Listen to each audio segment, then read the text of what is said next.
All right, everybody. So here we are in the next section. So the town of Mill Creek's population growth is shown in the chart. Consider 2004 to be year zero.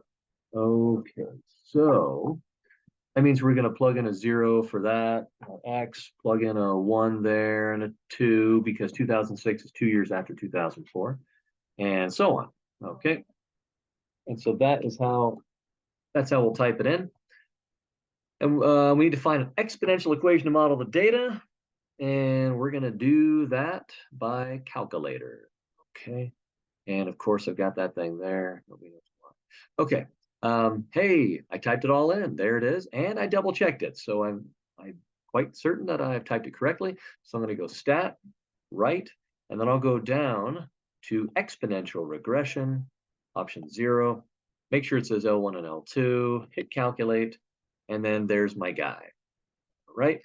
And then, of course, I'm going to write it out so it actually looks like an equation. So it'll be y equals a, which is 34,647.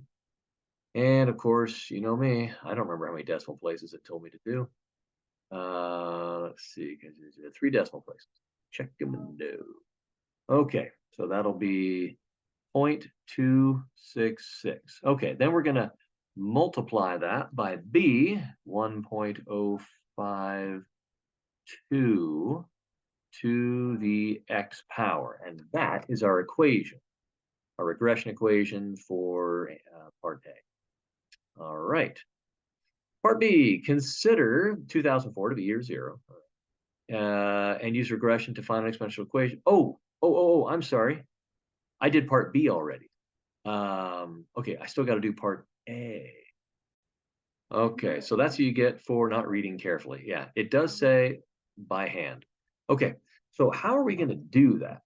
Okay, clearly, I think we can all agree we're not going to get the exact same answer that we have here, but it should be close.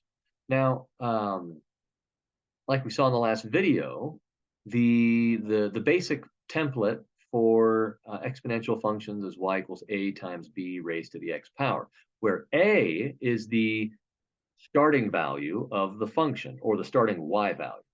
Okay, well, our starting y value is 34,670. Oh, well, that's not too bad. Okay, so so that means that, let's see, it's going to be kind of crowded. I'll do it down here. So it'll be y equals 34,670. And then I need to multiply that by our growth rate. Okay. Now, if we're going to do this by hand, there's more than one way to do it. We're going to do it the way the author does it. Okay. That way, what I do is consistent with the example in the book. So to do that, what we want to do is we're going to find the growth rate between those two, the growth rate between those two, and that one, and that one, and that one, and that one. That'll give us a bunch of different growth rates. They should all be fairly close together, but we will just take the average of all of them. Okay? And so I am going to take another picture of that. And I probably should close the door. Yeah, they're pretty loud. Okay, so what I'm going to do is so if I'm going to find all of those growth rates, those quotients, I think what might be the easiest thing to do in order for you to see what I'm doing is to just go get them all one at a time, but add them up as I go. Okay, so the first one is going to be 36,480 over 34,670. Okay. And I'm going to add that too, because so that's the first growth rate. If I'm going to find the average of them, I have to add them all up, divide by how many I add together. So I'm just going to add them up right now. And then it'll be less work for me. Let's see. Then the next one will be 38,390 over 36,480. Okay. And then the next one will be 4280 over 38,390. And the next one will be, let's see, we're going to get a 4280 down there, and on top, 42,620.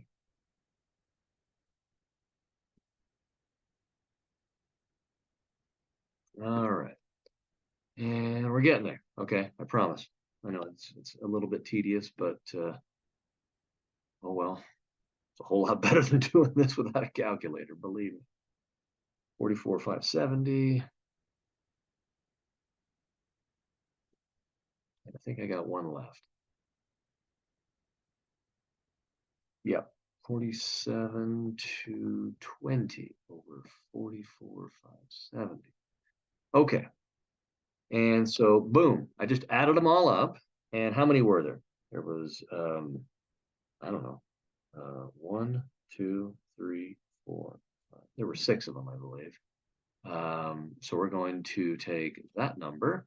So we added them up. Now we divide by how many we add together. So we'll divide by 6, and we get 1.05. 284, blah, blah. Hey, that looks awfully close to the one that we got before from the calculator.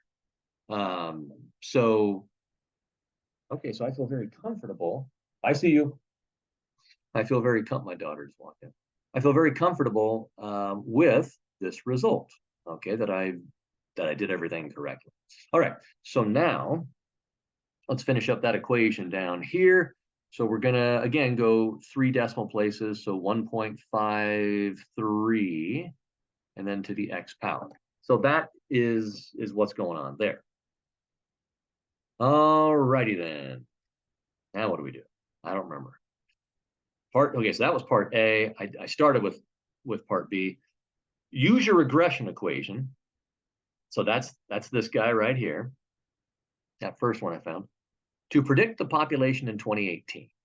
Round your answer to the nearest person. Well, that makes sense. You know, half a person is not really going to be helpful. Okay. So the year 2018. Let's see, the year 2004. That's year 0. So 2018 is going to be year number 14. Okay. So let's go to the calculator, and where's the clear button? It's covered. Oh, there it is. All right, so we'll go 34,647.266 times 1.052 and raised to the x equals year 14 power. And if we round it off to the nearest person, we'll have 70,451. And that'll be people. That would be our answer for part C, 70,451 people. Use your regression equation again to estimate the population in 1998. Oh, well, that's 6 years before 2004. So that would be, so year -6. So 6 years into the past, 25,561 people. Again, I'm going to round off to the nearest person. 25,561 people. So that is what I'm doing in this section. Okay. Hope you had a lot of fun and that you got your money's worth.